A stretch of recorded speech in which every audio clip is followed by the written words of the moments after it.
നാം ഉത്തരേന്ത്യൻ രാഷ്ട്രീയത്തിൽ കണ്ടിട്ടുള്ള കാര്യമാണ് സ്ഥാനാർത്ഥി പ്രഖ്യാപനം നടത്തും. ഇപ്പോൾ കോൺഗ്രസിന് സ്ഥാനാർത്ഥി പ്രഖ്യാപനം നടത്തിയാൽ മത്സരിക്കുന്നത് BJPക്ക് ആയിരിക്കും. ഇപ്പോൾ ഒറ്റ രാത്രി കൊണ്ട് തന്നെ അങ്ങനെ പാർട്ടികൾ മാറുന്നത് നാം ഉത്തരേന്ത്യൻ രാഷ്ട്രീയത്തിൽ കണ്ടെങ്കിൽ അതിന് സമാനമായ ഒരു രീതിയാണല്ലോ കേരളത്തിലും ഉണ്ടാകുന്നത്. കുറച്ചു നാളുകളായി പരിശോധിച്ചാൽ CPM-ൽ നിന്നും ഐഷ പോറ്റി കോൺഗ്രസിലേക്ക് വരുന്നു, കൊട്ടാരക്കരയിൽ സ്ഥാനാർത്ഥിയാകുമെന്ന് പറയുന്നു. പണ്ട് പാലക്കാട് കോൺഗ്രസിൻ്റെ നേതാവായിരുന്ന സരിൻ ഒറ്റ രാത്രി കൊണ്ട് CPM ആകുന്നു. അതോടൊപ്പം തന്നെ പല കോൺഗ്രസ് നേതാക്കളും BJP സ്ഥാനാർത്ഥികളായി വരുന്നു. അത് എന്തുകൊണ്ടായിരിക്കും? ആ ഉത്തരേന്ത്യയിലെ രാഷ്ട്രീയ രീതികൾ കേരളത്തിലേക്കും കടന്നു വരികയാണോ? കേരളത്തിൻ്റെ ചരിത്രം പരിശോധിക്കുകയാണെങ്കിൽ വലിയ രീതിയിൽ ആശയ അടിത്തറയുള്ള ഒരു മേഖലയായിരുന്നു. അതുകൊണ്ടാണ് കൂറുമാറ്റങ്ങൾ വളരെ കുറവായിരുന്നു. ഉത്തരേന്ത്യയെയും അതോടൊപ്പം തന്നെ മറ്റു സംസ്ഥാനങ്ങളെയും പരിശോധിക്കുകയാണെങ്കിൽ ആ കൂറുമാറ്റ രാഷ്ട്രീയം കേരളത്തിലേക്കും കടന്നു വരികയാണോ? കേരളം ഒരുപാട് കാര്യങ്ങളിൽ ഇന്ത്യക്കും ലോകത്തിനും ആയിരുന്നു എന്നൊക്കെയുള്ള യാഥാർത്ഥ്യം അംഗീകരിക്കുമ്പോൾ തന്നെ അതിൽ നിന്നൊക്കെ ഒരുപാട് മാറ്റങ്ങൾ വന്നിട്ട് മറ്റേതൊരു സംസ്ഥാനം പോലെ കേരളവും എന്ന നിലയിലേക്ക് കഴിഞ്ഞ കുറേ നാളുകളായി, വർഷങ്ങളായി താഴോട്ട് പോവുകയാണ്. ദൗർഭാഗ്യകരമാണ് എന്നാണ് നമ്മൾക്ക് മലയാളികൾ എന്നുള്ള നിലയിൽ വിലയിരുത്തേണ്ടത്. ഇവിടെ ഇപ്പോൾ തെരഞ്ഞെടുപ്പ് വരുന്നു. ഏത് നിയോജക മണ്ഡലത്തിൽ ആര് സ്ഥാനാർത്ഥിയാകും എന്ന് ആ പാർട്ടിയുടെ ഉത്തരവാദിത്തപ്പെട്ടവരോട് ചോദിച്ചാൽ പോലും ഒന്നും പറയാൻ കഴിയാത്ത നിലയിലാണ് ചർച്ചകളെല്ലാം പോകുന്നത്. കാരണം ഇപ്പം നേരത്തെ ശ്രീജിത്ത് പറഞ്ഞതുപോലെ പാർട്ടിയുടെ സ്ഥാനാർത്ഥി പട്ടികയിൽ പേര് വന്നില്ലെങ്കിൽ ആ ആൾ അതേ സ്ഥാനത്ത് മറ്റൊരു പാർട്ടിയുടെ സ്ഥാനാർത്ഥിയായിട്ട് വരാവുന്ന എല്ലാ സാധ്യതകളും ഇപ്പോൾ ഇവിടെ നിൽക്കുകയാണ്. ഈ നേരത്തെ പറഞ്ഞ ഉദാഹരണങ്ങളൊക്കെ, അതിനേക്കാൾ എത്രയോ ഉദാഹരണങ്ങൾ ഇപ്പോൾ കൊട്ടാരക്കരയിൽ തന്നെ പറഞ്ഞു കേൾക്കുന്നത്, ഐഷ പോറ്റി കോൺഗ്രസിൻ്റെ സ്ഥാനാർത്ഥിയാകും എങ്കിൽ കോൺഗ്രസ് സ്ഥാനാർത്ഥിയായി ശ്രീ ബാലഗോപാലിനെ കഴിഞ്ഞ തവണ വലിയ ഭൂരിപക്ഷമൊന്നും ഇല്ലാതെ രണ്ടാം സ്ഥാനത്ത് വന്ന രശ്മി എന്ന സ്ഥാനാർത്ഥിയെ BJP സ്ഥാനാർത്ഥിയാക്കാൻ നിശ്ചയിക്കുന്നു എന്നുള്ളതാണ്. അപ്പം ഇവിടെ ഒക്കെ വരുന്ന ഒരു വലിയ വിഷയം, ഈ രാഷ്ട്രീയ പാർട്ടിയിലൊന്നും ആത്മാർത്ഥമായി പ്രവർത്തിച്ച് നാളുകളിൽ എന്തെങ്കിലും ആകാം എന്നുള്ള ഒരു ഫിക്സഡ് ഡെപ്പോസിറ്റുമായിട്ട് ഇനിയുള്ള കാലത്ത് രാഷ്ട്രീയ പ്രവർത്തനത്തിൽ പോകണ്ട. രാഷ്ട്രീയ പ്രവർത്തനം ഇനിയുള്ള കാലത്ത് ലോട്ടറി ടിക്കറ്റ് പോലെ കണ്ടാൽ മതി. ഭാഗ്യമുണ്ടെങ്കിൽ സീറ്റ് കിട്ടും, സീറ്റ് കിട്ടിയില്ലെങ്കിൽ തൊട്ടടുത്ത പാർട്ടിയിലേക്ക് പോകുന്നതിന് യാതൊരു ബുദ്ധിമുട്ടും ഇല്ല എന്നുള്ള മാനസിക അവസ്ഥയിലേ ഇനിയിപ്പോൾ കേരളത്തിൽ പ്രവർത്തനത്തിന് പോകാൻ പറ്റും. അപ്പോൾ അതുകൊണ്ട് ഈ രാഷ്ട്രീയ പാർട്ടികൾക്കും അതൊരു വലിയ സന്ദേശമുണ്ട്. ഏതെങ്കിലും ഒരു പാർട്ടിയിൽ നിൽക്കുമ്പോൾ ഒരു വ്യക്തിയെ ആവശ്യത്തിലധികം വിമർശിക്കുകയോ ചീത്ത വിളിക്കുകയോ ഒന്നും ചെയ്യണ്ട. കാരണം എപ്പോഴാണ് ആ ആളിന് സിന്താബ വിളിക്കേണ്ടി വരുന്നതെന്ന് അറിയാൻ പറ്റില്ല. അപ്പോൾ ഒരു മര്യാദയ്ക്കൊക്കെ അങ്ങ് പോയാൽ ഇന്നല്ലെങ്കിൽ നാളെ അവരിങ്ങോട്ട് വരും, നമ്മൾ അങ്ങോട്ട് പോകും, നമ്മളെല്ലാം അങ്ങോട്ടും ഇങ്ങോട്ടും ഒക്കെ പോകേണ്ടവരല്ലേ എന്നുള്ള ഒരു നിലവാര തകർച്ചയിലേക്ക് കേരളത്തിൻ്റെ രാഷ്ട്രീയം പോകുന്നു എന്നുള്ളത് വളരെ ദുഃഖകരമാണ്. പക്ഷേ അതാണ് ഞാൻ സൂചിപ്പിച്ചത്. ഈ ആശയം എന്നൊരു കേരളത്തിൻ്റെ ഒരു രീതി ഉണ്ടല്ലോ, അപ്പോൾ ആശയത്തിന് പകരമായ ആമാശയത്തിലേക്ക് മാറുകയാണല്ലോ. ആണല്ലോ. അതെ, ഈ ആശയം എന്ന് പറയുന്നത് നമ്മൾ എടുത്ത് നോക്കിയാൽ ആശയം ഉള്ള പ്രത്യയശാസ്ത്രമുള്ള ഒരു പാർട്ടിയായിട്ടാണല്ലോ കമ്മ്യൂണിസ്റ്റ് പാർട്ടിയെ പറഞ്ഞിരുന്നത്. വൈരുദ്ധ്യാത്മക ഭൗതികവാദം.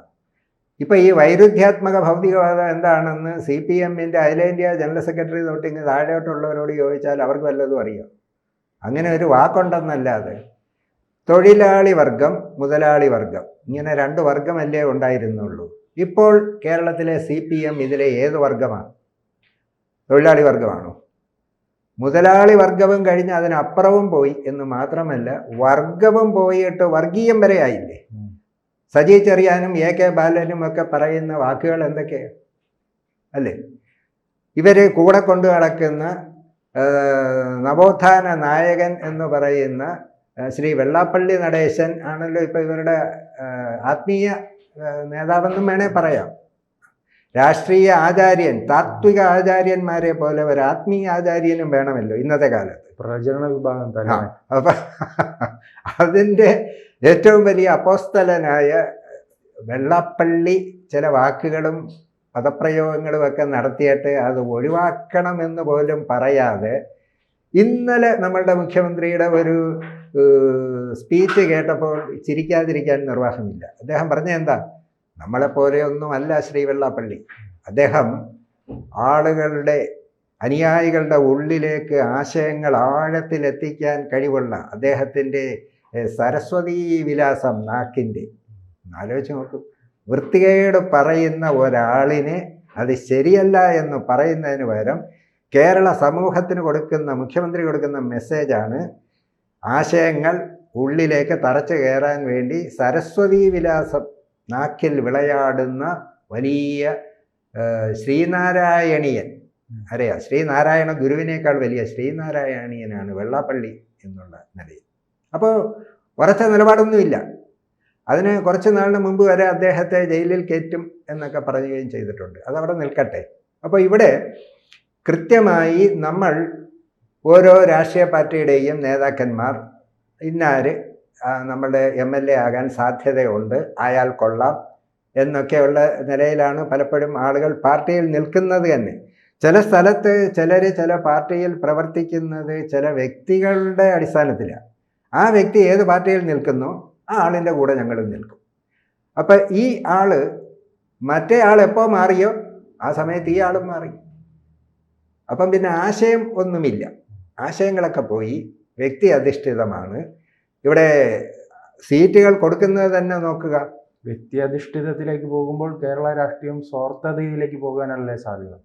അല്ല, വ്യക്തി അധിഷ്ഠിതം എന്ന് പറഞ്ഞാൽ വ്യക്തികൾക്ക് വലിയ പ്രസക്തി വരുന്നില്ല എന്നുള്ളതാണ്. ഇപ്പം നമ്മൾ ഈ വോട്ട് ചെയ്യുമ്പോൾ വെറും പാർട്ടി മാത്രം നോക്കിയല്ലല്ലോ വോട്ട് ചെയ്യുന്നത്. ചില വ്യക്തികളെക്കുറിച്ച് നമ്മൾക്കൊരു മതിപ്പില്ലേ? ഇപ്പം CPM-നെ കുറിച്ച് തന്നെ നമ്മൾ ചോദിച്ചാൽ CPM-ലെ ചില വ്യക്തികളെക്കുറിച്ച് നമ്മൾക്ക് മതിപ്പുണ്ട്, കോൺഗ്രസ്സിലെ ചില വ്യക്തികളെക്കുറിച്ച് മതിപ്പുണ്ട്, BJP-യിലെയും ചില എല്ലാവരെക്കുറിച്ചും ആ മതിപ്പുണ്ടോ? അതില്ലല്ലോ. ആ അർത്ഥത്തിൽ അതിനൊന്നും ഇനി അങ്ങോട്ട് പ്രസക്തിയും പ്രാധാന്യവും ഒന്നുമില്ലാത്ത രീതിയിലേക്ക് കാര്യങ്ങൾ പോവുകയാണ് എന്നുള്ളതാണ്. അത് കേരള രാഷ്ട്രീയത്തിന് ഗുണകരമാണോ ദോഷകരമാണോ? തീർച്ചയായിട്ടും ദോഷകരമാണ്, ഒരു സംശയവും വേണ്ട. വ്യക്തമായി നമ്മൾക്ക് രാഷ്ട്രീയ പാർട്ടികൾക്ക് ആശയത്തിനകത്ത് കൃത്യമായ ഉറച്ചു നിൽപ്പ് വേണം. അതുപോലെ ഈ വ്യക്തികൾ ഇപ്പോൾ എല്ലാ വൃത്തികേടുകളും കാണിച്ചിട്ട് വരുന്ന ഒരു വ്യക്തിയെ, ആ ആളിനെ വീട്ടിൽ കയറ്റാൻ പോലും കൊള്ളില്ല എന്ന് പറയുന്ന ഒരാൾ പിറ്റേ ദിവസം ഈ പറയുന്ന പാർട്ടിയിലേക്ക് വന്നാൽ കയ്യിൽ നീട്ടി സ്വീകരിക്കുകയാണെങ്കിൽ പിന്നെ ഈ രാഷ്ട്രീയം എന്താ? അങ്ങനെയുണ്ടോ? ഇപ്പോൾ ഒരു വ്യക്തിയെക്കുറിച്ച്, അപ്പോൾ അങ്ങനെ പറയുമ്പോൾ ഈ വ്യക്തിയോടല്ല ആ പാർട്ടിയോടുള്ള വിരോധം കൊണ്ട് ഈ വ്യക്തിയെ തെറി പറഞ്ഞാണെന്നുള്ളൊരു മെസ്സേജ് അവിടെ വരുന്നില്ലേ? ഇന്നലെ വരെ ഇന്ന വ്യക്തി, ആ വ്യക്തി വൃത്തികെട്ടയാളാണ്, അയാൾ സ്വഭാവ ദൂഷ്യം ഉള്ള ആളാണ്, സദാചാര വിരുദ്ധനാണ് എന്നൊക്കെ പറയുകയാണ്. പറയുന്നതിൻ്റെ അന്ന് രാത്രി അയാൾ ഈ പറഞ്ഞ പാർട്ടിയിലോട്ട് വരികയാണ്. അപ്പോഴത്തേക്ക് നിലപാട് മാറ്റുകയാണ്. രാഷ്ട്രീയത്തെക്കുറിച്ചുള്ള ഈ ആളുകൾക്കിപ്പോൾ രാഷ്ട്രീയത്തെക്കുറിച്ച് മതിപ്പുണ്ടെന്നാണോ കരുതുന്നത്? ഒരാളിനും കേരളത്തിലെ രാഷ്ട്രീയത്തെക്കുറിച്ച് മതിപ്പില്ല. പക്ഷേ ഇവിടെ തെരഞ്ഞെടുപ്പ് വരുമ്പോൾ ആർക്കെങ്കിലും വോട്ട് ചെയ്തേ പറ്റൂ. ആ സമയത്ത് വ്യക്തികളെ നോക്കുന്നുണ്ട്. പക്ഷേ വ്യക്തികളെ അല്ല നോക്കേണ്ടത്, പാർട്ടികളെയാണ് നോക്കേണ്ടത് എന്നുള്ളതിന് യാതൊരു തർക്കമില്ല. കാരണം ഒരു വ്യക്തിക്ക് ഒറ്റയ്ക്ക് എന്തെങ്കിലും ചെയ്യാൻ കഴിയുമോ? ഇപ്പോൾ കേരളത്തിൻ്റെ ഭരണം, ഇവിടെ ഇപ്പോഴത്തെ ഭരണത്തെക്കുറിച്ച് ഒരു വിലയിരുത്തൽ നടത്തിയാൽ കിട്ടുന്ന ഒരു വോട്ട് നമുക്കറിയാമല്ലോ, പരമദയനീയമായിരിക്കും. ബഹുഭൂരിപക്ഷം പേർക്കും ഈ ഗവൺമെൻറ്റിൻ്റെ ഒരു തുടർ ഗവൺമെൻറ് വരണമെന്ന് ആഗ്രഹമില്ല. അങ്ങനെ വരണ്ട എങ്കിൽ പിന്നീട് വരേണ്ടുന്നത് ആരാണ് ആയിരിക്കണം എന്നുള്ളതിനെ കുറിച്ച് ആളുകൾക്കൊരു മതിപ്പുണ്ടാവും, ഒരു കണക്കുകൂട്ടലുണ്ടാവും. ആ ഭരണം വരണമെങ്കിൽ ആ മുന്നണിയിൽപ്പെട്ട 72 പേരിൽ കൂടുതൽ പേര്, 72 പേരെങ്കിലും ഏറ്റവും കുറഞ്ഞത് ജയിച്ചു വരണ്ടേ?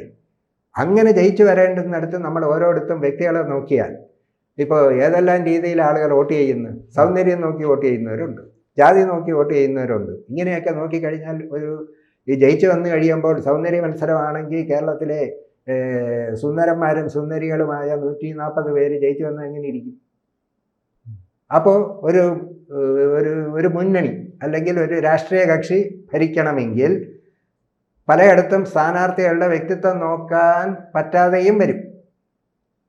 ഇന്ന പാർട്ടി ഭരിക്കണം എന്നുണ്ടെങ്കിൽ ആ പാർട്ടി നിർത്തിയ ഒരു വ്യക്തി വ്യക്തിപരമായി മതിപ്പുള്ള ആളല്ലെങ്കിൽ പോലും ആ ആളിനെ ജയിപ്പിക്കുക എന്നുള്ളൊരു കടമ കൂടി കേരളത്തിൽ ചെയ്യേണ്ടി വരും. എന്തായാലും ഒരു കാര്യം ഉറപ്പാണ്, ഈ മാറി മാറി പാർട്ടി മാറി പോവുകയും പാർട്ടി മാറി വരുന്നവരെ ഇന്നലകളിൽ വരെ ഈ പാർട്ടിക്ക് വേണ്ടി നിന്നവരെ മറികടന്നുകൊണ്ട് സീറ്റ് കൊടുക്കുകയും ചെയ്യുന്ന പ്രവണത ഒരു പാർട്ടിയും കേരളത്തിൽ ചെയ്യാൻ പാടില്ല. അത് കേരളത്തിലെ ജനങ്ങളോടും അവരവരുടെ രാഷ്ട്രീയ പാർട്ടിയോടും കാണിക്കുന്ന ഏറ്റവും വലിയ വഞ്ചനയാണ്. കൂടുതൽ വാർത്തകളും വിശേഷങ്ങളും നിങ്ങളിലേക്ക് എത്താൻ ABC മലയാളം സബ്സ്ക്രൈബ് ചെയ്യുക, ബെൽ ബട്ടണും അമർത്തുക.